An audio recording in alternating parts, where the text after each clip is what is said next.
여러분 혹시 돈이 그냥 돈이 아니라 우리를 시험하는, 뭐랄까 우주가 내린 도구라면 어떨 것 같으세요? 오늘 우리가 함께 살펴볼 내용은요, 돈과 빚에 대한 우리의 모든 상식을 그냥 확 뒤엎어버리는 어떤 영적 가르침에 담긴 아주 파격적인 관점입니다.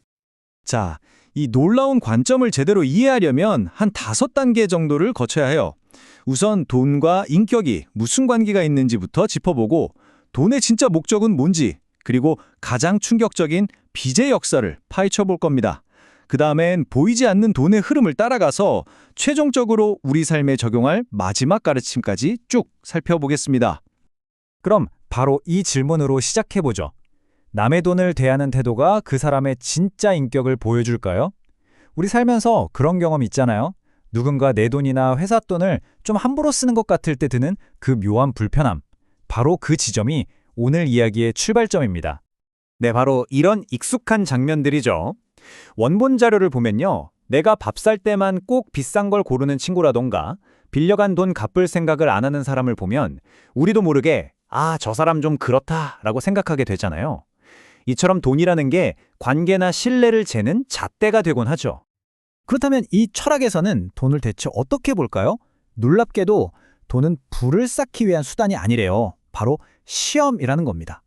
그것도 탐욕에 대한 시험이 아니라 당신의 관리 능력을 평가하는 시험이라는 거죠. 이거 정말 흥미롭지 않나요? 보통 돈을 벌려면 욕심이 좀 있어야지라고 생각하는데 그걸 정면으로 반박하는 거예요. 그럼 욕심으로 얻는 게 아니라면 돈은 대체 뭘까요? 이 철학의 핵심은 바로 이겁니다. 돈은 당신의 관리 능력을 테스트하기 위해 우주가 준 도구라는 거죠. 마치 여기 이만큼의 자원을 줄게. 이걸로 얼마나 더 큰 이로움을 만들어내는지 한번 지켜보겠어 하는 것과 같아요. 그러니까 우리의 모든 돈 씀씀이가 평가 대상이 되는 셈이죠. 이 과정을 보면 정말 명확해져요. 꼭 우주가 우리 개개인의 재무보고서를 검토하는 것 같지 않으세요? 돈을 잘 관리하면 신뢰를 얻어서 더 큰 기회가 주어지고 만약 그렇지 못하면 그 흐름이 딱 멈춰버린다는 논리입니다. 돈에는 눈이 달려 있다. 와, 이 비유는 정말 소름 돋지 않나요? 돈이 그냥 종이나 숫자가 아니라 마치 의지를 가진 존재처럼 우리를 지켜보다가 여기에 머물지 아니면 떠날지를 스스로 결정하는 힘이라는 뜻이거든요. 자, 이제부터는 마음의 준비를 단단히 하셔야 합니다. 지금까지 우리가 상식이라고 굳게 믿어왔던 모든 걸 송두리째 흔들어버릴 빚에 대한 아주 파격적인 이야기를 시작할 거거든요. 당연하죠. 우린 어릴 때부터 귀에 못이 박히도록 들었잖아요. 빚은 약속이고 신뢰의 문제니까 반드시 갚아야 한다고요. 이게 우리가 아는 세상의 이치입니다.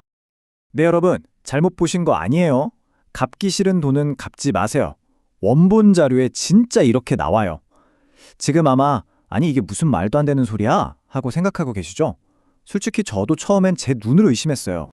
도대체 어떻게 이런 주장이 나올 수 있는 걸까요? 이건 그냥 책임지지 마세요라고 부추기는 게 아니에요. 여기에는 우리가 보지 못하는 훨씬 더 깊은 차원의 논리가 숨어 있습니다. 자, 이제 그 역설 뒤에 숨겨진 진짜 이유를 한번 파헤쳐보죠. 이 주장의 논리는 이렇습니다. 갚기 싫다는 강한 감정 자체가 그 돈의 흐름이 뭔가 잘못되었다는 신호라는 거예요. 그래서 설령 그 돈을 갚지 않는다고 해도 그 돈은 결국 내 것이 되지 않고 다른 방식으로, 예를 들면 갑자기 어디가 고장나서 수리비로 나간다든가 하는 식으로 사라져버린다는 거죠. 마치 물이 항상 수평을 맞추려고 하는 것처럼 우주의 균형은 결국 다른 방식으로라도 맞춰진다는 뜻입니다. 빚에 대한 이 우주적 균형이라는 개념은 돈에 관한 모든 상황으로 확장될 수 있어요. 이게 바로 보이지 않는 흐름의 원리인데요. 이 흐름을 이해하면 우리가 왜 다른 사람의 돈 문제에 대해 함부로 판단하면 안 되는지 그 이유를 알게 됩니다. 돈을 백성의 피라고 표현한 걸 보세요. 돈이 한 개인의 것이 아니라 사회 전체를 돌고 도는 생명 에너지라는 걸 강조하는 거죠. 그러니까 누군가 돈을 잘못 쓰고 있다면 우리가 굳이 나서서 심판하지 않아도 자연의 법칙이 알아서 그 대가를 치르간다는 겁니다. 이 표를 보면 차이가 확 느껴지시죠? 우리는 보통 누가 돈을 막 쓰는 걸 보면 저러면 안 되는데 하고 비판하고 싶잖아요. 그런데 이 가르침은 그냥 그럴 만한 이유가 있으니 내버려둬라고 말해요. 그 사람의 그 행동조차도 더 큰 그림의 일부라는 거죠. 이 보이지 않는 흐름은 반대 방향으로도 똑같이 작용해요. 갚기 싫은 마음처럼 저 사람 정말 도와주고 싶다는 강한 마음이 드는 것도 자연스러운 흐름의 일부라는 거예요. 이 가르침에 따르면 그렇게 흐름에 따라서 내보낸 돈은 그냥 사라지는 게 아니라 마치 우주은행에 저축된 것처럼 이따가 내가 정말 필요할 때 전혀 예상치 못한 형태로 반드시 돌아온다고 합니다. 자, 그럼 정리해 볼까요? 돈은 시험이고 빚에는 역설이 있고 보이지 않는 흐름이 존재한다면 우리는 대체 뭘 어떻게 해야 할까요? 이 모든 파격적인 개념들을 모아서 우리 삶의 초점을 어디에 맞춰야 하는지 마지막 가르침을 통해 알아보겠습니다. 네, 핵심은 딱 이거예요. 다른 사람이 돈을 어떻게 쓰는지, 왜 저렇게 쓰는지 비판하고 걱정하는데 우리의 소중한 시간과 에너지를 더 이상 낭비하지 말라는 겁니다.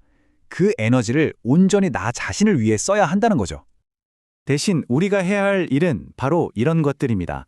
지금 나에게 주어진 환경과 자원을 잘 관리하고 돈이 들어오고 나가는 모든 과정 속에서 교훈을 얻는 것. 그러니까 남의 숙제에 신경 쓸 시간에 내 숙제에 집중하라는 아주 명쾌한 조언이죠. 이 모든 이야기를 마무리하면서 마지막으로 이 질문을 여러분께 드리고 싶습니다. 돈을 단순히 많고 적음의 문제로 보는 게 아니라 나를 성장시키는 하나의 공부라고 본다면 지금 당신의 돈은 당신에게 무엇을 가르쳐주고 있나요? 오늘 한번 조용히 생각해 볼 만한 질문인 것 같습니다.